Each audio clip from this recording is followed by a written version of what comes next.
আলাইকুম গাইস, সবাই কেমন আছেন? আশা করি আল্লাহর রহমতে ভালো আছেন। মৌলভীবাজার শমশননগর বাজার। এই দেখতে পাচ্ছেন নার্সারি। আমি নার্সারিতে ফুলের নার্সারিতে চলে আসলাম।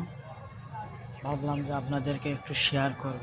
এই দেখতে পাচ্ছেন নার্সারি, অনেক সুন্দর সুন্দর ফুলের গাছ ইত্যাদি এখানে পাওয়া যায়। দেখেন, আপনারা যারা কিনতে ইচ্ছুক এখানে চলে আসবেন। অনেক সুন্দর সুন্দর ফুল, ফলের গাছ ইত্যাদি পাওয়া যায়।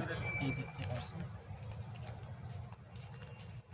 আসসালামু আলাইকুম গাইস, সবাই কেমন আছেন? আশা করি আল্লাহর রহমতে ভালো আছেন। মৌলভীবাজার শমশননগর বাজার। এই দেখতে পাচ্ছেন নার্সারি। আমি নার্সারিতে ফুলের নার্সারিতে চলে আসলাম। ভাবলাম যে আপনাদেরকে একটু শেয়ার করব। এই দেখতে পাচ্ছেন নার্সারি, অনেক সুন্দর সুন্দর ফুলের গাছ ইত্যাদি এখানে পাওয়া যায়। দেখেন, আপনারা যারা কিনতে ইচ্ছুক এখানে চলে আসবেন। অনেক সুন্দর সুন্দর ফুল, ফলের গাছ ইত্যাদি পাওয়া যায়। এই দেখতে পাচ্ছেন।